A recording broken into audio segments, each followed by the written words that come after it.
I had to edit my video out because someone was calling me, so I'm sorry about that, you guys. So this would be actually a part 2.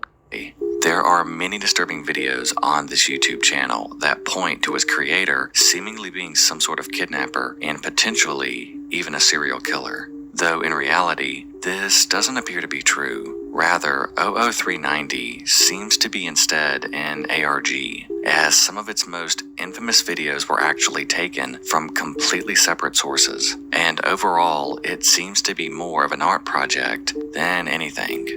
But at the end of the day, we really don't know for sure what its origins are.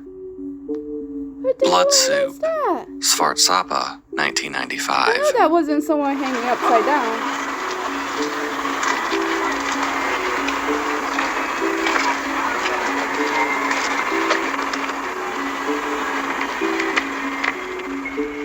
Svartsapa 1995 is a low-res 6-minute YouTube video with less than 1,000 views, 818 at the time of writing.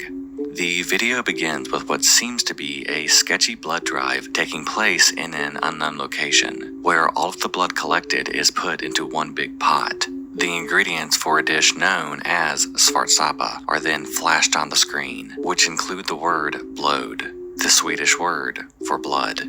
We then see the blood taken from the participants mixed in a bowl with the rest of the recipe to create what is essentially human blood soup. The camera then cuts to a scene within a pub where the soup is being served and then eaten by a table full of people. While it's quite uncomfortable to watch and leaves us with many questions, the video is actually nothing more than an art project carried out by a man named Pelle Thorsen.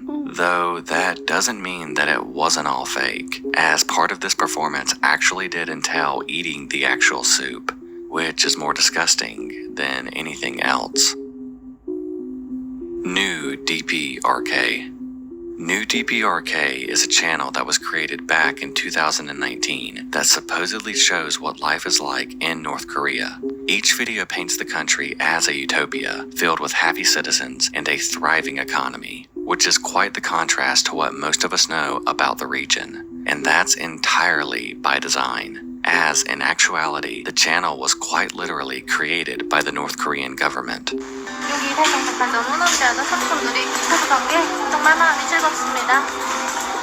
This entire page was set up as a way to spread propaganda to the rest of the world, a facade to mask the true conditions of the country, whose citizens are subjected to an incredibly harsh existence. And overall, it's very off-putting seeing how normal some of these videos are, despite how dark their reality is behind the scenes. Bizarre fetishes. This is a strange one. YouTube is an extremely diverse platform that is home to all sorts of niche communities. Most are fairly normal, but the deeper you dig, the stranger and darker they seem to become. For example, take a look at this YouTube channel called Amputees. All of its videos are uploaded of people who have had amputations, along with the favorites playlist, all containing dozens of other clips showing similar content. Even more unusual, many of these clips have hundreds of thousands of views on them, leading to the question, why? Well, this is actually an account that seems to be dedicated to some sort of amputee fetish, with a select group of people consuming this material in a sexual way. And though there's nothing wrong with finding someone with an amputation attractive, this fetish seems to go a bit deeper than that, as on this page are videos of actual amputation surgeries, which are also being viewed sexually. Kanye West Suicide Song. The Kanye West Suicide Song alludes to a leaked track by Kanye called Never See Me Again. The song features a sample of Futari Dake No Ceremony by Yukiko Okada, a Japanese singer who committed suicide in the 80s at the age of 21, who Kanye had been studying, even going as far as moving to Japan where he would write this song. And to go along with this dark sample, Kanye's lyricism seems downtrodden and almost defeated, repeating the lines, "It'll be a long time before you ever see me again." Adding to the story, this came during a time in Kanye's life where his mental health had supposedly reached a breaking point and was said to be the lowest time of his life. And given the lyrics, the sample, and the context within his own personal life, it's believed that this song was ultimately meant to be a suicide note, which he would release directly before taking his life. Oh no. Thankfully, this would never happen. However, the song itself would leak to YouTube years later, where it is now referred to as his suicide song, as his lyrics seem to confirm his intentions. Oh my god. Monkey hate. We mentioned the bizarre fetish rabbit hole that certain YouTube channels and playlists can lead you down. But one of the most baffling and disturbing examples of this is without a doubt the trend of monkey hate on YouTube. There are countless videos and channels dedicated to this unusual trend, but essentially, the content typically shows a monkey or multiple monkeys being tortured in various ways. And though that is sickening enough, the comments are truly what make it horrifying, as users glorify this treatment as saying things like, ha ha ha ha ha, it's getting everything it deserves, or give it to me, I'll give it a good home. Why this type of content is popular and gets the comments it does is not fully understood, but theories range from it being another sort of twisted fetish to it being coded racism. Either way, it truly accounts for one of the darkest sections on all of YouTube.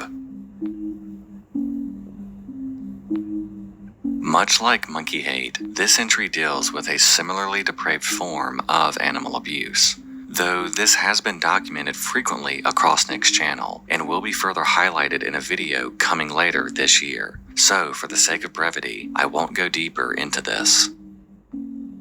Taunting terminally ill girl. Sometimes people will be evil for seemingly no good reason, and this stands out as one of the most inexplicably mean-spirited events ever documented on the web.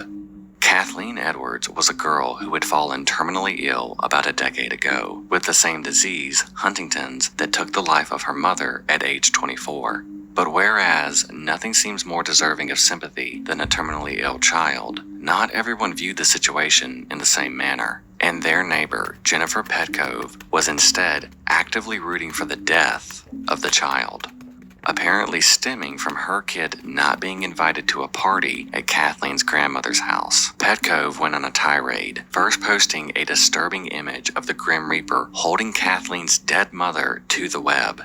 Then she posted a skull and crossbones on Facebook, but instead of a regular skull, it was Kathleen's face. And Kathleen's grandmother even said that there was an incident in which Petcove stood on her front porch and yelled, when Kathleen was outside, "I wish that that kid would hurry up and die," with the lady going as far as to deck their vehicle out as a hearse. Her dispute features a hearse hauling a coffin.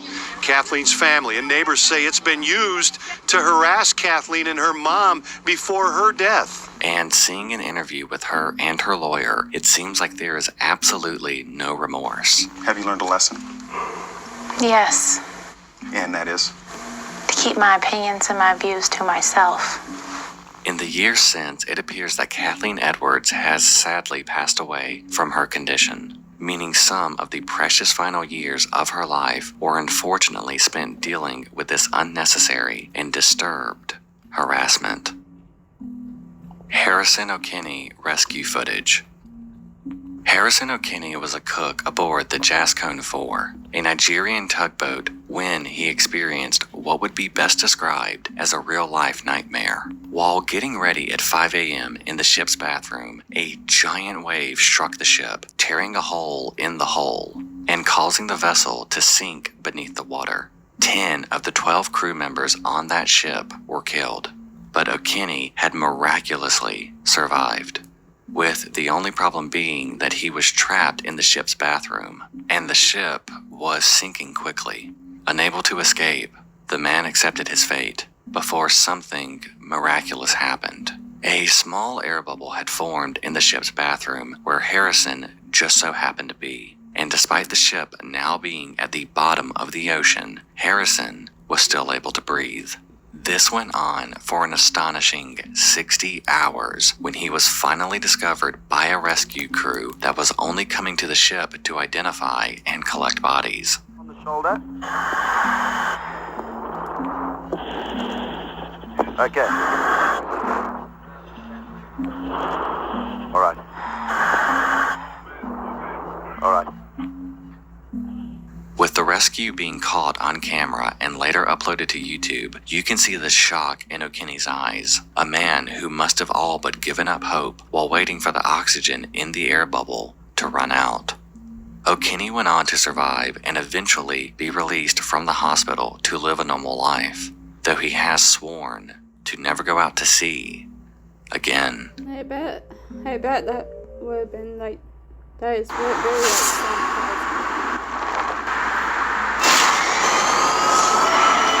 I seen To that never go video out to too. sea I seen again. that video too. This is like very interesting, you guys. Random acts of violence. This entry refers to the numerous clips across YouTube depicting, well, random acts of violence. The most well-known example of this came back in 2017, when a video would be shared across the site showing a jogger pushing a woman in front of a bus. Luckily, the woman narrowly escaped death, as the bus swerved at the last possible second. But the video remains as a reminder of how cruel people can be, as the shove was done completely at random, and the man went out of his way to try and essentially end this woman's life, for no apparent reason. The popularity of the video led to a worldwide search to try and determine the identity of this man, but frustratingly, he has remained anonymous. Though this is by far the most popular example, it's sadly far from the only example. Like this video, which shows a woman in her mid-50s planting flowers along a sidewalk in Seattle. And though her actions were incredibly innocent and wholesome, a young man walking by would approach her from behind and kick her directly in the face, leaving the woman badly injured. This man was thankfully caught and identified as 19-year-old Isaiah Clay Lewis, who had a history of domestic abuse as well as other assault charges. Thankfully, it appears that he is still in prison, awaiting his trial. Man dies standing up. This strange video was shot at a mall in Kazakhstan, where a group of people crowd around a man who appears completely frozen in an upright position.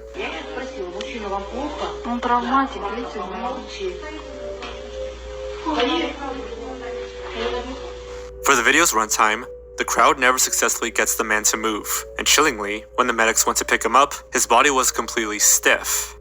The title of this video suggests that this man had somehow died standing up, and looking at the video, it's easy to see why, as not once does the man move. But in reality, something even stranger happened. It was said that the man had spent the entire day binge drinking when his body suffered an incredibly rare symptom called alcoholic stupor. This is the final stage of alcohol intoxication before coma, and occurs when the blood alcohol content level is nearly 0.40. For reference, you're considered drunk when you're at 0.08. This causes the person to lose motor function and stops them from responding to any stimuli around them. In this instance, it led to the man essentially freezing in place, apparently for well over an hour. Luckily, medics were able to pump the man's stomach, and he would go on to make a full recovery. Though this video remains chilling nonetheless, as there's something so unnatural and off-putting about a man stuck in time, likely one drink away from death. Rabies in humans. When we think of rabies, we typically think about wild animals who foam at the mouth when they contract it. But sadly, humans are susceptible to this terrifying disease as well. It first causes flu-like symptoms that quickly progress into agitation, confusion, and aggression.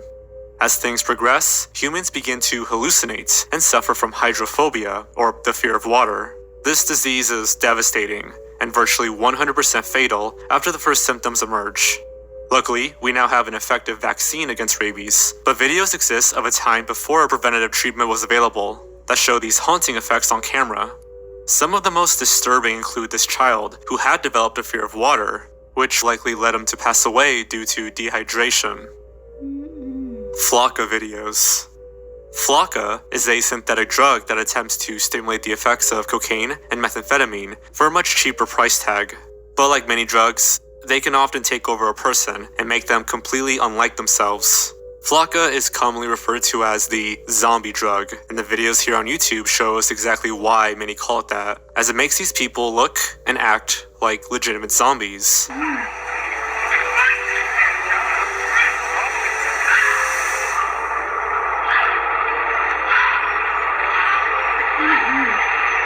These videos are extremely prevalent across the site, and they all serve as a warning to stay far away from Flocka. Russian dog experiments. That's scary. Ah, yes. This one is old but gold. This refers to a video created by Soviet scientist Sergei Brokonenko, a man best known for creating one of the first heart and lung machines. And though this invention has revolutionized the world of medicine, its roots are very dark, as during the testing phase, Sergei would use dogs to test his machine. The video shows the head of a dog, detached from its body. But with Sergei's machine, it's still alive. It's extremely disturbing, but experiments like this were very common back in the 50s and 60s, as on another occasion, scientists attached the head of a dog onto another healthy dog. The result was this: a dog with two heads, both of which were actually functioning. The dog would go on to survive for 38 days before it eventually perished. Making a real PC gaming chair. At first glance, this video appears relatively normal, as it portrays exactly what the title says. It shows a group visiting a junkyard and finding an old car, in which they remove the seat from and turn it into a gaming chair. However, looking a bit closer, you start to realize that the video is far stranger than it seems, as when looking at the car's windshield, you can notice several bullet holes, a few of which enter the vehicle directly in front of the seat they chose.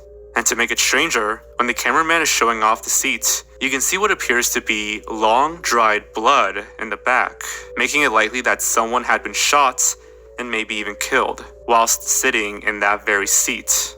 And strangest of all, no one in the video reacts to it at all, just adding to the unsettling atmosphere of the clip. This was the original name of a channel run by a young man who seemed to have an obsession with a number of girls. He would find girls that caught his eye. Some were contestants on Wheel of Fortune, while others were childhood stars or even just random internet users. And then he would obsessively post about them on one of his many channels, as he's known to have at least 10 accounts.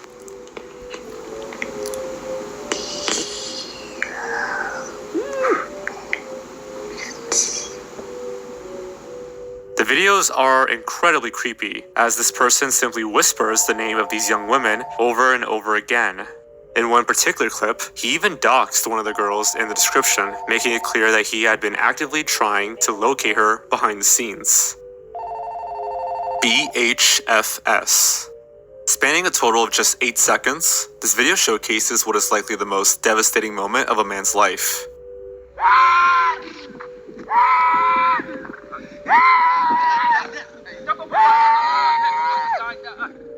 It shows a cluster of dead cattle and a man, who is lying with them in the background, thrashing and screaming at the top of his lungs. No words were spoken, and no context is given to the video, but it's not hard to assume that the man wailing in the back was the owner of these animals, and their sudden death had broken him. Those cattle were clearly everything to him, and were likely one of the main things supporting him and potentially his family. Yet, in an instant, they were gone, for reasons unknown. I wish we knew more about what was really happening here, as the clip seems so reminiscent of the Lake Niles incident discussed previously on this channel. But ultimately, the man's reaction tells us all we really need to know about how devastating this video really is. El Chapo's son. El Chapo's son refers to a video posted by the New York Times, which includes body cam footage of the moment they discovered Ovidio Guzman Lopez, the son of Joaquin Guzman, better known as El Chapo. Lopez himself is the cartel leader, and his capture was said to be a long time coming given the countless crimes he had committed. However, a few days after his arrest, the Mexican government would order his release when his Sinaloa cartel took over much of the city. In the days after this video was filmed, virtually every officer shown in the footage would be hunted down and killed by the cartel they had been trying to stop. Pastor Bit by Snake. Pastor Bit by Snake refers to a video depicting a ritual performed by Cody Coots, a pastor at the Full Gospel Tabernacle Church, located in Kentucky, is known in particular for their rituals, which involve drinking poisons and handling venomous snakes to prove your devotion to God. Yeah. In the video, we see Cody delivering a sermon in 2018 with confidence, before the snake abruptly bites him.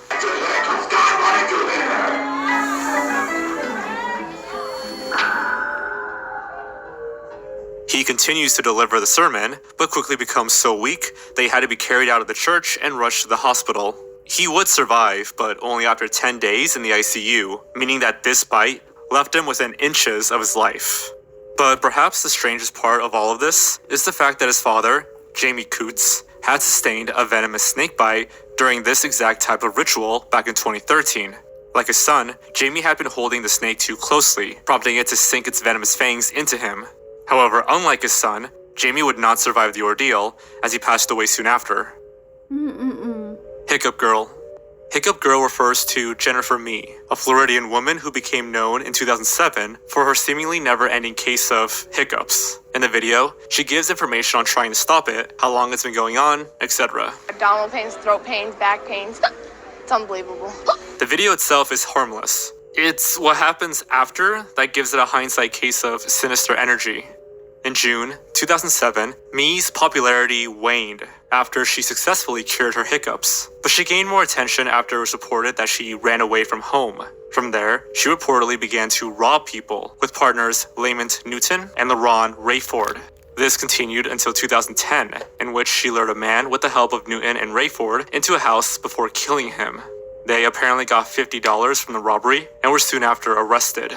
Mee's attorney attempted to defend her by saying she had schizophrenia, evidencing her hiccups as a side effect, but this did not work, and she currently serves life in prison without parole.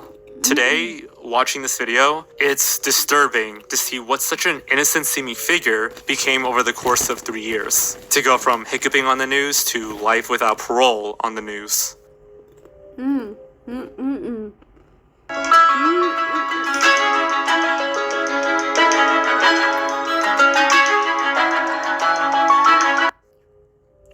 That's disturbing. That is very disturbing. Level 4. Hello everybody, it's me, Wendigoon, and today I am so happy that the Nick Crowley invited me to talk to you all about level 4 of this iceberg. Now, I have been a fan of Nick Crowley forever. In fact, he was one of the main inspirations for me to start a channel. So for me to get to a point where I, a person who's never even seen an iceberg in real life, gets invited onto his channel is a really big deal, and Nick, it really does mean a lot. But enough with the sappy stuff. I know you all want to continue on with this iceberg, so I am happy to take you on the journey through Tier 4, the body. Alright, let's do this. Heaven's Gate Exit Statements. Heaven's Gate Exit Statements refers to a 2-hour-long video where members of the infamous Heaven's Gate cult gave their final statements before the group's mass suicide in March of 1997. Heaven's Gate believed a variety of things, but in the 90s they became convinced that their bodies were merely containers or vehicles for consciousness, and that upon death they would be transferred into what they considered their next level bodies. If you use the analogy of a car, people may keep their cars for a long time before they finally wear out and they clunk out. Or some people, they say, well, here's a newer model, it's much nicer, and this one, doesn't quite perform the way I could, and I'd like to move into this new car. So get rid of the old one, get a new one. I mean, that's about all we're talking about. It's not a big deal. Shortly after the filming, every member shown in this video would take their own life by consuming a poisonous blend of applesauce or pudding before tying plastic bags to their heads and passing away in their beds. Our next entry is Albert Soap. Albert Soap was a 22-year-old YouTuber who posted a vast array of content across the site, but his most recent endeavor was producing and starring in fictional videos about Vikings. The videos portray a unique blend of comedy and genuinely emotional moments, and featured an extremely high production value. But sadly, when shooting for the latest installment of his Viking series, tragedy would strike. In the summer of 2021, Albert would climb a tall cliff in the Italian Alps in order to get the perfect scenic shot for his video. Near the top, Albert would start to lose his footing before eventually plummeting 656 feet to the ground below, killing him instantly. It is also worth noting that some have claimed Albert actually recorded his fall, with a few videos being found on YouTube claiming to show his final moments. But to this point, I don't think any of these have been confirmed, and out of respect, they won't be shown here. What's very interesting about this to me is that this isn't the only situation of a YouTuber potentially recording their own death. And whenever I hear about a case like this, it's incredibly haunting to go back and watch everything that led up to it. And it's like whenever you're watching that person in those videos from the past, you know the eventual end that their story is going to lead to before the person in the video does. And there's something so temporally haunting about that. And it's absolutely a tragedy. She's Still Sleeping. She's Still Sleeping refers to a video of the same title in which YouTuber Timothy Birmingham records one of his typical morning vlogs. In it, he jokes that his wife is sleeping in later than usual, even briefly showing the room in which she was lying. Hey, it is me, Timothy. She's still sleeping. While this seems sweet and innocent, the truth behind this video is much more tragic. It turns out that Timothy's wife had actually passed away in her sleep, hence why she appeared to be sleeping for so long. And when filming, and even after uploading, Timothy hadn't realized that the love of his life was actually dead. It's truly sad to see a nice guy like Timothy go through something like this, especially publicly on YouTube. But it's satisfying to know that he remained in good spirits and continues posting videos to this day. In the subsequent uploads that he had after this, he spoke about how having the YouTube audience and the comments there to help him through this experience, which he vlogged throughout, was a huge help to him, and he felt like this online family helped him cope with the loss of his wife. So while initially a very shocking and, as it should be, tragic situation, there's also a little bit of light in that the fact he was able to share that moment with so many people led to so much care and attention being put towards him, that while not a happy ending, it's definitely better than it could have turned out. Up next is Colleen Ritzer CCTV. The Colleen Ritzer CCTV video refers to the disturbing Philip Kism trial, in which a 14-year-old student of the same name had raped and murdered his 24-year-old teacher, Colleen Ritzer, in a bathroom of the school. Following the incident, he would put her in a garbage can and roll her out of the school into the woods nearby. Everything leading up to and immediately following this murder was chillingly caught on the school CCTV. I seen this one too, you guys.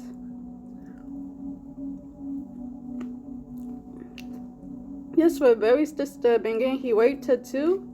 Oh.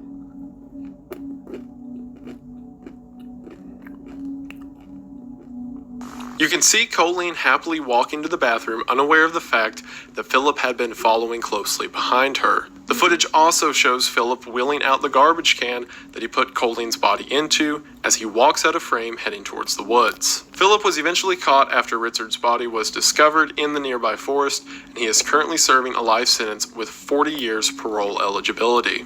Cases like this provide an especially large amount of fear, at least for me, because whenever you're in the public sphere, you feel like that you're safe or at least seen, but as things like this prove, evil can still happen even if under a watchful eye. And while the footage itself and what happened to Colleen Ritzer is absolutely abysmal, it is good that it was there as a means of putting Philip behind bars for good. After that, we have the infamous RJ the Smoker. RJ the Smoker was a channel run by a man named RJ who would discuss a variety of smoking-related topics as well as actually smoking and reviewing different types of cigarettes. His first upload, My First Smoking Vid, was posted on January 22nd of 2010 and would be followed by hundreds of other videos throughout the years. RJ seemed to have a passion for tobacco, smoking, and YouTube, but oh, I remember this video too. It reminds me of this one guy that had like this mask and he was smoking 3 cigarettes, one in this side, one in this side, the one in this side, and 2 right here, and I think that's him. I think this is him. Fortunately, this seemed to lead to his downfall. From his first video to October 2015, all seemed well until RJ posted a video titled Important Update. RJ presented himself to Whips Cross Hospital in East London. X-ray was done, and what followed was a chain of events I could not even dream in my worst nightmares. In this video, he describes his recent visit to the doctor and his lung cancer diagnosis. Even at this point, RJ looked like a shell of the person smoking in My First Smoking vid. But from this moment on, RJ declined even further. During this time, he would shift his focus from solely smoking and begin a series documenting his journey with cancer. He remained active on the channel until November 4th of 2016, when cancer finally claimed his life. This is especially chilling, not only because, as I mentioned earlier, there are several cases of people chronicling their death on YouTube. However, there are not many cases of people chronicling what led to it. And whenever you put the sum of all of it together, it's not only a tragic story, but also a sort of cautionary tale. Up next, we have... Oh, I heard about this one too, but I thought that was the guy that had on like the mask, and he was smoking all like 5 cigarettes every day, because some people have like smoking fetishes. I thought it was that real, but unfortunately, well, sadly, it's like another video of someone smoking to death. Chelino Sanchez. Chelino Sanchez refers to the popular Mexican singer, Chelino Sanchez, who made a string of hits during his career in the 80s and early 90s. He's best known for creating narco corridos, a subgenre of Mexican folk music that deals with tales of the drug trade and cartel. I'm sorry to stop it so much, but I also heard some of this from Mr. Ballin. Just to let you guys know. Live. His final performance can be found on YouTube, where he's shown receiving a note on stage. Chelino ponders the contents of the note for a moment, with sweat beading down his forehead before he finally begins to sing. Hours after the concert, his body would be found blindfolded, tied up, and dumped by a river, 2 gunshots in the back of the head. It would later be revealed that the note Chelino was handed had come straight from the cartel, who viewed the songs he sang as a threat to their business. The letter was a threat, telling him that if he chose to perform that night, he would be killed, yet Chelino decided to sing anyway, despite knowing that it would cost him his life. All the ones I've covered up until this point are very sad and tragic stories, and this is also a sad and tragic story, but Chelino was a baller. Imagine that. You have spent all this time talking about the evils and the wickedness of the cartel, and one night they say, if you do this show, we're gonna kill you, and you just start singing. Our next entry is Diana Loveday. Diana Loveday refers to a former YouTube channel run by a woman of the same name. She would create meal tutorials along with short vlogs documenting her travels. Welcome to my kitchen, where I really like to cook, but I'm often short on time, so speed is the hook. The contents of her channel is completely harmless. However, outside of YouTube, Loveday's story is far more sinister. In June of 2014, Loveday filed for divorce from her ex-husband, Greg Mulvihill, after 7 years of marriage. And while she was initially granted full custody of her children, Greg went on to file for joint custody, causing Loveday to launch a string of accusations in order to maintain full control of their kids. By the summer of 2016, the court would rule that Loveday had to share custody with Mulvihill, as well as pay him child support, causing a variety of changes in her life, like selling her condo, among other things. But this is where it takes a strange turn. On the 4th of September of 2016, Greg received a phone call from a number he didn't recognize. The person on the line claimed to be a private investigator who had information on the custody battle that could help in his favor. Warily, Greg and his friend Jason Kovac went to the dirt path of Avedina Soledad. There, a man came out and shot Greg in his torso before quickly fleeing the area. Thankfully, Greg would survive the attack, as the bullet had missed any vital organs and has gone on to make a full recovery. Soon after, it was discovered that none other than Diana Loveday masterminded the assassination attempt against her ex-husband in order to win back full custody of her children. She and co-conspirator and lover, Weldon McDavid, were found guilty in the court and are currently serving lengthy sentences. So this one I can have a bit more fun with because no one actually died. So my challenge to you, because the channel's still up, is to find a cooking video and then show your mom, and midway through be like, hey, you know, she tried to kill her husband? And then let me, or more specifically, Nick, know in the comments My mom passed away, so I can't show her. how that goes. Because this isn't my video, so I can sabotage this all I want. So thanks, Nick. Up next, we have Dolly Flesh. Dolly Flesh is the name of a claymation channel, whose work is nothing shy of disturbing. In these videos, scenes of murder and rape would be graphically depicted, and over time the content only got more and more disturbed and detailed. But it's not just the artwork that makes this channel so twisted, as it more so has to do with the creator behind it. The man's name is Leighton Allen LeBeau, and in May of 2019 he would publish the video, 1 Kid, 3 Hamsters, to the Dolly Flesh channel. I recently purchased some hamsters from PetSmart. I got 3 of them. Haven't thought of names yet. You better Not take so care good of them with and don't names. be I hurting can't them. keep them. Make up my mind. Have some names. The clip shows Leighton playing with 3 hamsters that had just recently been bought from the pet store. And though nothing of note is shown in the clip, the description provides a haunting clue of what Leighton would do with these innocent animals, as it read, pinned, stabbed, drowned, microwaved. In the following days, a video would emerge across the web of Leighton using those very tactics to torture each hamster, eventually killing them. The video received so much attention that Leighton would actually be arrested for abusing the animals, and he has yet to return to YouTube since. I'm decently familiar with this case because a friend of mine, Turkey Tom, made an excellent video about this, which shout out to that guy. But what was especially haunting to me about going through the accounts and everything associated with it is it initially started as these very graphic claymation depictions between just 2 random claymation figures, but then he began incorporating himself into the fantasies. And then after that, he began to wear clay masks, and then we see the violence go from the claymation figures to hamsters, and the entire thing put together is like textbook dangerous serial killer behavior. And considering that he will be out fairly early, or at least in the next few years if I remember correctly, this is a message to everyone: be on the lookout for Leighton LeBeau wherever he turns up, because my money is on the fact that he's not going to leave the internet or popularity for good.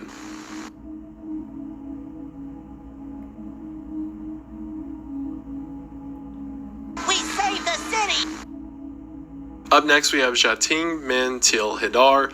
I know I pronounced something wrong there, and I'm very sorry. Jating Min Til Hildar, which translates to My Confession to Hildur, is a video by a man named Gunnar Runar Sigurþórsson, I'm so sorry, who was confessing his love to a woman named Hildur. He believed that he and Hildur shared a special romantic connection, and he soon fell in love with her, with this video being the first time he'd share his feelings openly. Hi.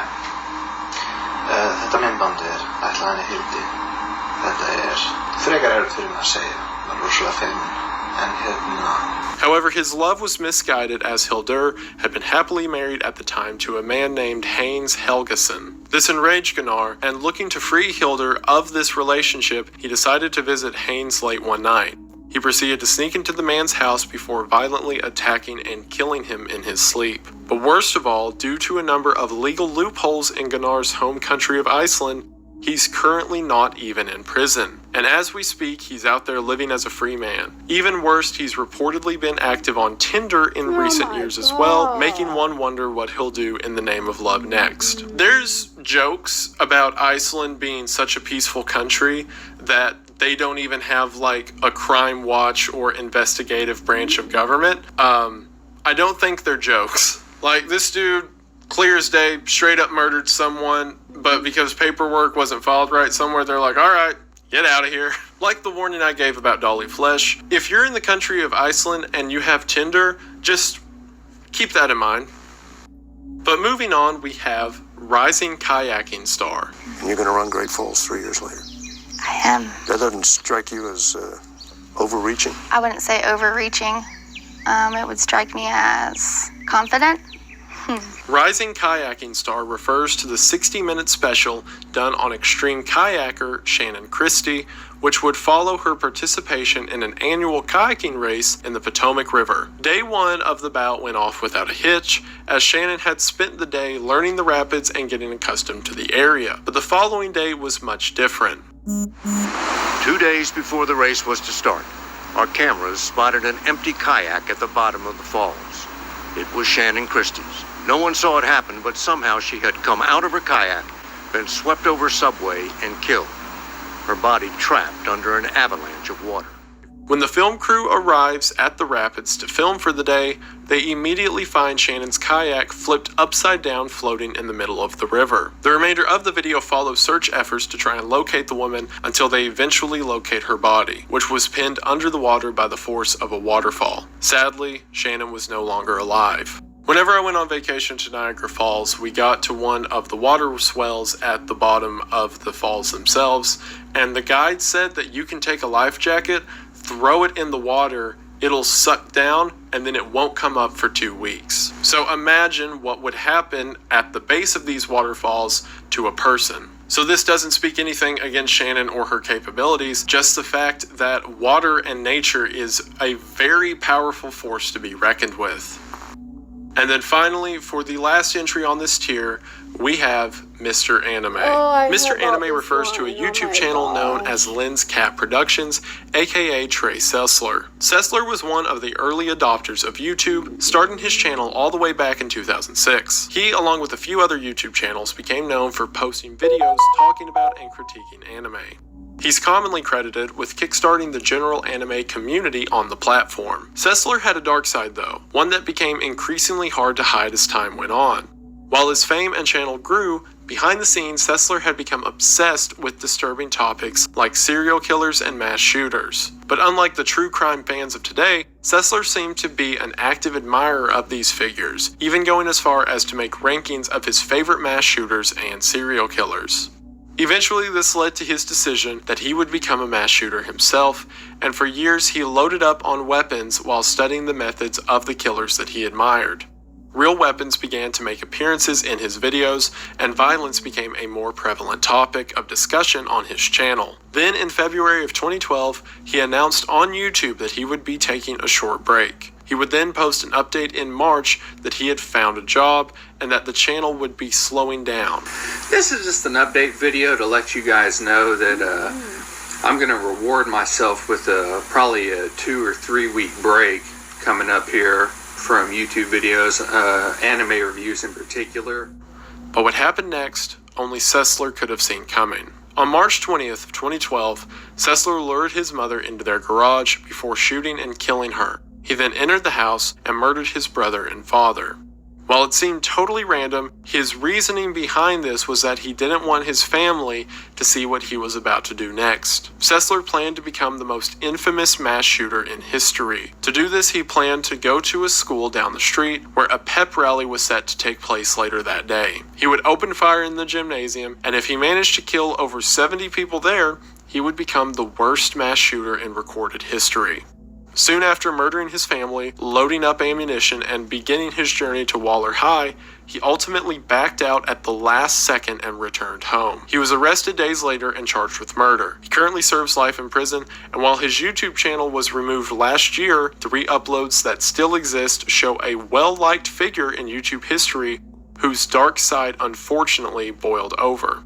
And it's crazy to think that had he not had a change of heart in that final moment, countless others could have lost their lives that day. And while it's of course a great thing that he did not carry out the full intent of this massacre, being able to go back and watch the early signs in combination with the knowledge of the evils that he would one day commit make the entire story incredibly devastating. And like I've talked about with other stories on this tier, it's interesting how YouTube creates an avenue that all forms of people can be watched at any point within their life.